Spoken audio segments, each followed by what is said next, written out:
Bertempat di rumah kediamannya Perum BTN, Kelurahan Pulubala, Kecamatan Kota Tengah, Ketua DPRD Kota Gorontalo Hardi Sidiki menggelar kegiatan halal bihalal dan silaturahim bersama masyarakat sekitar bersama para anggota DPRD Kota Gorontalo.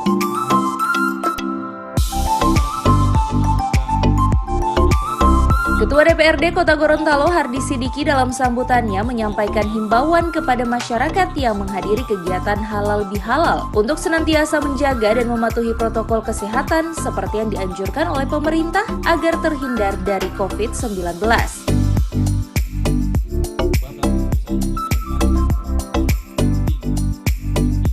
Selain itu, dalam sambutannya, Ketua DPRD Kota Gorontalo Hardi Sidiki menyampaikan, jika sebentar lagi kita akan mengakhiri bulan Sa'ban dan akan memasuki bulan suci Ramadan 1442 Hijriah, yang penuh berkah yang selalu dirindukan oleh setiap umat muslim, dan mengajak masyarakat untuk berpacu meningkatkan segala amal kebajikan dalam menyambut kedatangan bulan yang suci tersebut.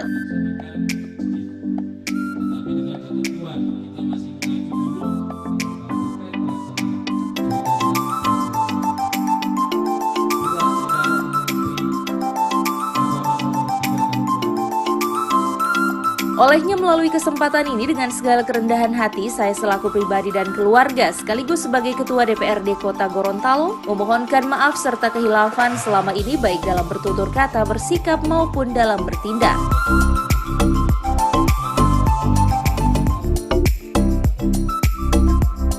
Sementara itu, dalam kesempatan kegiatan halal bihalal dan silaturahmi ini turut diisi dengan tausiah oleh penceramah agama terkait makna halal bihalal.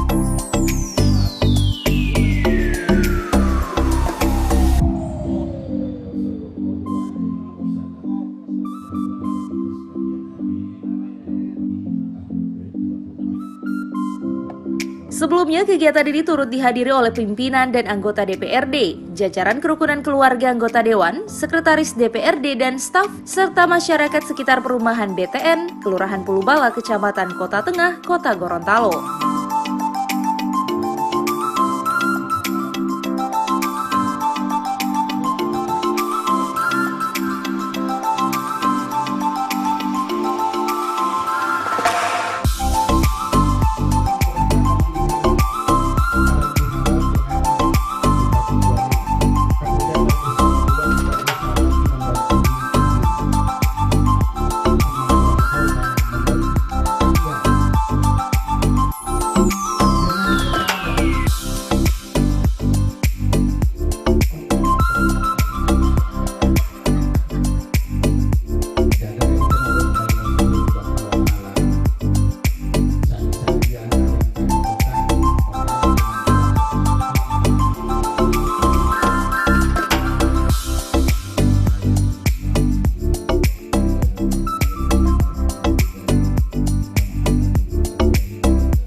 Tim Liputan Advertorial Mimosa TV.